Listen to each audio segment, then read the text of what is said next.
Hello everyone, welcome to Raksha academy. हम लोग जो विज्ञान और तकनीकी के क्षेत्र में भारतीय वैज्ञानिकों का योगदान पढ़ रहे हैं, उसमें आज का जो अभी हमारा टॉपिक है वो है सर चंद्रशेखर वेंकट रमन, यानी सर सी.वी. रमन। क्या इन्होंने किया था वो देख लेते हैं कि क्या करना इनके क्या योगदान है विज्ञान और तकनीकी के क्षेत्र में कि इनको नोबेल प्राइज प्राप्त हुआ। सन 1930 का Nobel prize sir Chandrasekhar Venkata Raman को प्राप्त हुआ था। तो देखते हैं क्या किया था इन्होंने, ये है कौन, फिर इनका जो मेन प्रभाव है रमन प्रभाव, जिनके लिए बेसिकली इनको 1930 का नोबेल प्राइज मिला था, वो हम देखेंगे। ये प्रसिद्ध भारतीय भौतिक विज्ञानी यानी फिजिक्स के क्षेत्र के विद्वान है। ये क्या करते थे, किस तरह का अध्ययन करते थे?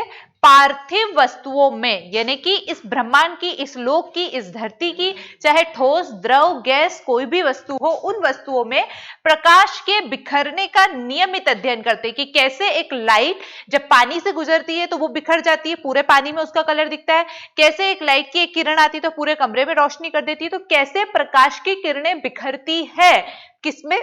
पार्थिव वस्तुओं में। इसका अध्ययन कौन करते थे? सर चंद्रशेखर वेंकट रमन। सन 1930 में इनको भौतिकी का नोबेल पुरस्कार प्राप्त हुआ रमन प्रभाव के लिए। कैसे मिला, क्या हुआ? ये एक बार जहाज में यात्रा कर रहे थे, तो जहाज में, हवाई जहाज में नहीं, पानी वाले जहाज में, तो जहाज में जब यात्रा कर रहे थे तो इनको दिखाई दिया पानी का पूरा कलर नीला है, आसमान का कलर भी नीला है। मतलब कहीं ना कहीं प्रकाश की कोई ना कोई क्रियाविधि अवश्य हो रही है जिसकी वजह से ये ब्लू कलर है। उस घटना ने इनको प्रेरित किया रमन प्रभाव ढूंढने के लिए। इन्होंने क्या रमन प्रभाव में बताया कि जब ये रेड कलर में प्रकाश की एक मेन लाइट जा रही है, तो जब प्रकाश की एक किरण को किसी भी पारदर्शी माध्यम से, किससे? पारदर्शी माध्यम। पारदर्शी माध्यम मतलब जिससे प्रकाश की किरण आर पार जा सकती है। पारदर्शी माध्यम मतलब जिससे प्रकाश की किरण आर पार जा सकती है, चाहे वो माध्यम ठोस हो, चाहे द्रव हो, चाहे गैस हो। तो जब इन्होंने देखा कि प्रकाश की एक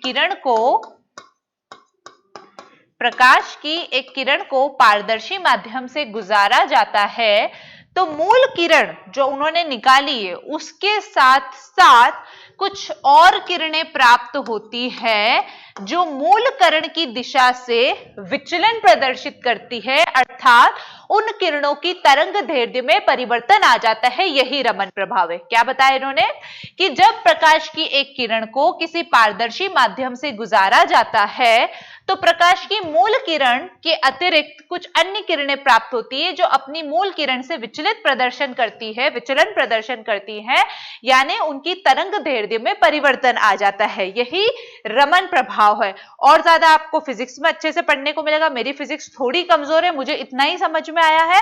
अगर आप लोगों को और अच्छे से समझ में आता हो और पता हो तो आप लिख सकते हो, क्योंकि बेसिकली चंद्रशेखर वेंकट रमन का योगदान यही है, रमन प्रभाव। ये आपको जितना अच्छे से समझ में आता है आप लिख सकते हो। मुझे इतना ही समझ में आया इसलिए मैं इतना ही समझा पा रही हूँ, पर मुझे पता है कि मैं बहुत अच्छे से शायद नहीं समझा पाई होंगी।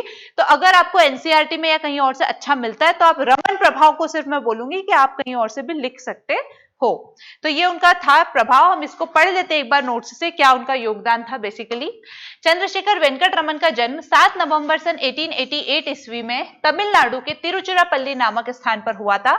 ये प्रसिद्ध भारतीय भौतिकविद हैं जिन्होंने भारत में विज्ञान के विकास में अति महत्वपूर्ण भूमिका निभाई।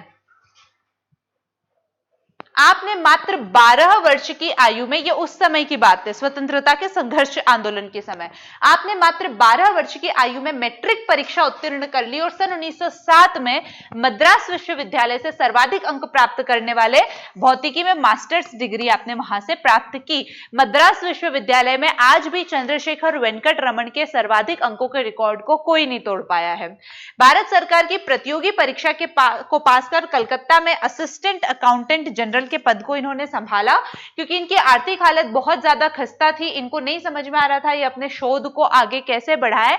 तब इन्होंने ये छोटी सी नौकरी स्वीकार की कि अपना घर भी चला सके और अपनी शोधों का भी अध्ययन कर सके, क्योंकि जब ये असिस्टेंट अकाउंटेंट जनरल थे तो इनका काम बहुत नहीं होता था, तो उस काम के दौरान इनको एक्स्ट्रा टाइम मिल जाता था अपनी शोध करने के लिए, इसलिए इन्होंने ये जॉब स्वीकार कर ली। 1917 में आप कलकत्ता विश्वविद्यालय में भौतिकी के प्राध्यापक हुए। जब इनको पता चला कि मैं कहीं पे फिजिक्स का लेक्चरर बन सकता हूं तो मेरी शोध को अच्छा सा एडवांसमेंट मिलेगा, इसलिए इन्होंने वहां पे प्राध्यापक की जॉब को स्वीकार किया। कलकत्ता विश्वविद्यालय में यहां से इन्होंने शुरुआत की। जब ये कलकत्ता विश्वविद्यालय में गए तब इन्होंने पार्थिव वस्तुओं में प्रकाश के बिखरने का नियमित अध्ययन शुरू किया और यही इनके रमन प्रभाव की नींव बना।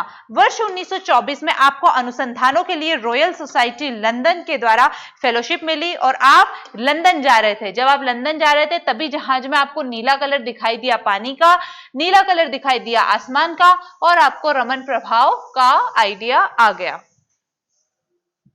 विज्ञान के क्षेत्र में रमन प्रभाव आपका विशिष्ट योगदान है, जिसके लिए सन 1930 में आपको भौतिकी का नोबेल पुरस्कार प्राप्त हुआ। क्या है रमन प्रभाव?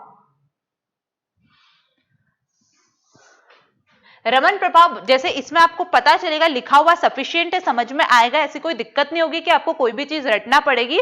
आराम से आपके पास 50 नंबर में आता है, आप लिख सकते हो, 100 शब्दों में आता है आप लिख सकते हो, इससे ज्यादा नहीं पूछेगा।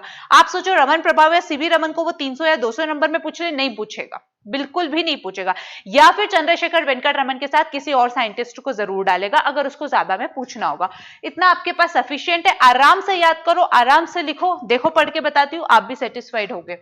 रमन प्रभाव बताता है कि, क्या बोलता है रमन प्रभाव? रमन प्रभाव बताता है कि जब प्रकाश किसी पारदर्शी माध्यम यानी ठोस द्रव या गैस जो कि पारदर्शी हो से गुजरता है तो उस दौरान प्रकाश की तरंगदैर्ध्य में बदलाव दिखता है। क्या दिखता है? प्रकाश की तरंगदैर्ध्य में बदलाव। मैंने बताया एक मेन लाइन तो जा रही थी, उसके साथ साथ कुछ और किरणें भी दिखाई देती है जो मूल किरण से विचलन प्रदर्शित करती है। अर्थात जब प्रकाश की एक तरंग एक द्रव्य से निकलती है तो इस प्रकाश तरंग का कुछ भाग एक ऐसी दिशा में फैल जाता है जो कि आने वाली प्रकाश की तरंग की दिशा से भिन्न है। आया होगा समझ में पूरा? अब इसका यूज क्या कर रहे हैं, क्या योगदान है? इवन आज कोरोना वायरस के क्षेत्र में भी चंद्रशेखर वेंकट रमन का ये योगदान काम आ रहा है। कैसे काम आ रहा है देखते हैं इसको हम। प्रकाश की दिशा में किए गए उनके अनुसंधान का आज भी कई क्षेत्रों में प्रयोग हो रहा है। रमन स्पेक्ट्रोस्कोपी, पहला यूज कहां हुआ? रमन स्पेक्ट्रोस्कोपी। रमन स्पेक्ट्रोस्कोपी का प्रयोग दुनिया भर के केमिकल लैब्स में होता है। इसकी मदद से पदार्थ की पहचान की जाती है। यह अब दूसरा प्रयोग, पहला रमन स्पेक्ट्रोस्कोपी, इसका प्रयोग किसमें होता है? पदार्थ की पहचान करने में। दूसरा प्रयोग, यह वर्तमान में कोविड के टेस्ट में भी प्रयुक्त हो रहा है। तीसरा प्रयोग, औषधि क्षेत्र में कोशिका और उत्तकों पर शोध के लिए और कैंसर का पता लगाने के लिए भी इसका उपयोग होता है। चौथा प्रयोग, मिशन चंद्रयान के दौरान चंद्रमा पर पानी का पता लगाने के पीछे भी रमन स्पेक्ट्रोस्कोपी का ही योगदान रहा।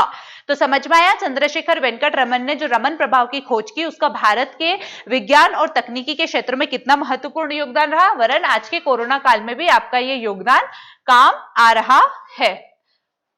अब उन्होंने इतना महत्वपूर्ण योगदान दिया, इतनी महत्वपूर्ण खोज की और वो भारत के पहले वैज्ञानिक बने जिन्हें नोबेल प्राइज प्राप्त हुआ। क्योंकि हरगोविंद खुराना जी, चाहे आपको नोबेल पुरस्कार प्राप्त हुआ लेकिन आप, एक तो उनको 1968 में मिला था पहली बार और दूसरा वो भारतीय मूल के थे लेकिन अमेरिकन नागरिक थे। तो पहले वैज्ञानिक जिनको मिला क्या नोबेल प्राइज, वो आपके चंद्रशेखर वेंकट रमन जी थे। तो सन 28 फरवरी को प्रत्येक वर्ष राष्ट्रीय विज्ञान दिवस, ये आपसे पूछा जाता है, याद कर लेना ये वाली लाइन, 28 फरवरी को प्रत्येक वर्ष राष्ट्रीय विज्ञान दिवस मनाया जाता है। क्यों? क्योंकि इसी दिन आपने रमन प्रभाव की खोज की थी। ऐसा मत लिख देना चंद्रशेखर वेंकट रमन का जन्मदिन था इसलिए आप 28 फरवरी को बनाते हो, नहीं। चंद्रशेखर वेंकट रमन जी ने 28 फरवरी 1928 को रमन प्रभाव की खोज की थी, इसलिए 28 फरवरी को राष्ट्रीय विज्ञान दिवस के रूप में मनाया जाता है। यह आपसे 3 नंबर का क्वेश्चन भी पूछा जा सकता है। क्या होगा क्वेश्चन, चाहो तो लिख लो, विज्ञान दिवस कब मनाया जाता है और क्यों? क्या है क्वेश्चन? विज्ञान दिवस कब मनाया जाता है और क्यों? उत्तर क्या होगा? 28 फरवरी को प्रतिवर्ष राष्ट्रीय विज्ञान दिवस मनाया जाता है क्योंकि इसी दिन 28 फरवरी सन 1928 को चंद्रशेखर वेंकट रमन जी ने रमन प्रभाव की खोज की थी।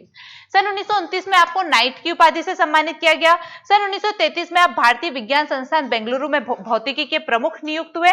इनके द्वारा सन 1947 में रमन शोध संस्थान बेंगलुरु में स्थापित किया गया। क्या? रमन शोध संस्थान। और क्या किया आपने? ये सारा भी इनका कंट्रीब्यूशन ही है कि ये आपने अलग अलग इंस्टीट्यूट स्थापित किए जो आज भी भारत में ज्ञान का प्रसार कर रहे हैं। सीवी रमन ने अपने समय के लगभग प्रत्येक भारतीय अनुसंधान संस्थान की स्थापना में योगदान दिया। तो पहला इनका कंट्रीब्यूशन क्या हुआ, रमन प्रभाव, जो बेसिकली हमको लिखना है। 300 नंबर में पूछा जाता है। तो इन्होंने बहुत सारे साइंटिफिकल ऑर्गेनाइजेशन की स्थापना की, जैसे पहले हमने पढ़ा बेंगलुरु का संस्थान, दूसरा इंडियन जर्नल ऑफ फिजिक्स तथा भारतीय विज्ञान अकादमी की स्थापना की, जिसके द्वारा सैकड़ों विद्यार्थियों को प्रशिक्षित कर उन्होंने भारत और म्यांमार की सरकार और विश्वविद्यालयों में महत्वपूर्ण पदों के योग्य बनाया। आप लेनिन शांति पुरस्कार से भी सम्मानित हुए। इसी प्रकार सन 1954 में भारत रत्न की उपाधि से विभूषित सर सीवी रमन देश में विज्ञान के क्षेत्र में अनुसंधान और विकास की नींव रखने वाले प्रमुख व्यक्ति थे। समझ में आया होगा आपको अच्छे से चंद्रशेखर वेंकटरमन। इसके बाद हम जगदीश चंद्र बसु जी को देखेंगे। एक चीज जो आपको बताना है और बहुत इंपॉर्टेंट चीज बताना है, अगर ये चीज आपको नहीं पता हो तो देखो, टॉप 100 का जो प्रीमियम स्टूडेंट्स हैं जितने भी, उनको जूम मीटिंग के द्वारा हमारे फैकल्टी का एक एक टीचर सप्ताह के एक एक दिन डेली मिलेगा, जहां पे आप डेली अपने टीचर्स के साथ कांटेक्ट करके वीडियो कॉल पर उनसे बात कर सकते हो। लेकिन ये सिर्फ उन विद्यार्थियों के लिए है जिन्होंने टॉप 100 के बैच को ज्वाइन कर रखा है, चाहे आपने टॉप 100 का 2019 वाला बैच ज्वाइन किया हो, चाहे आपने टॉप 100 का 2020 वाला बैच ज्वाइन किया हो। 2019 वाले बैच की फीस 3,500 है, 2020 वाले की फीस 15,000 है। इसमें अगर आप RA बरखा कोड यूज करेंगे तो आपको 10% का डिस्काउंट और मिल जाएगा। इसके अलावा जो मेन चीज है इस पूरे ग्रुप की, आपको 2019 वालों को मेंस का पूरा मटेरियल मिलेगा टेस्ट सीरीज के साथ में। 20 वालों को prelims plus mains plus interview का गाइडेंस, प्रीलिम्स का complete course plus test series, mains का complete course plus test series और इंटरव्यू का गाइडेंस। उसके बाद इस तरह की जूम मीटिंग हो, टेलीग्राम चैनल हो और भी बहुत सारे मीडियम है जिसके द्वारा टीचर्स के साथ आप डायरेक्टली कॉन्टेक्ट बना सकते हो।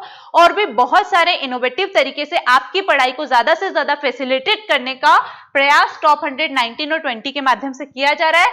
इसमें आपको Sunday, Monday, Tuesday, Wednesday, Thursday, Friday, Saturday हर रोज एक एक टीचर जूम मीटिंग पर मिलेगा। वेडनेसडे के दिन मैं यानी बरखा जैन आपको जूम मीटिंग के थ्रू प्रीमियम स्टूडेंट्स जो हैं हमारे टॉप 100, 19 और टॉप 100 बैच के, उनसे जूम मीटिंग पर वीडियो कॉल पर बातचीत की जाएगी। अगर आपको थोड़ा सा भी इनिशिएटिव में लग रहा है कि हाँ मेहनत की जा रही है, तो एक बार आप टॉप 100, 19 और 20 के बारे में सोचो। अभी भी डाउट है, एप्लीकेशन डाउनलोड करो, उस पे बहुत सारा फ्री कंटेंट पड़ा हुआ है। यूट्यूब पे जाओ, उस पे बहुत सारा फ्री कंटेंट पड़ा हुआ है। रक्षा एकेडमी के टेलीग्राम चैनल को ज्वाइन करो, उस पे बहुत सारा फ्री कंटेंट पड़ा हुआ है। देखो, परखो, जांचो, उसके बाद डिसाइड करो क्या ज्वाइन करना है या नहीं ज्वाइन करना है। Thank you.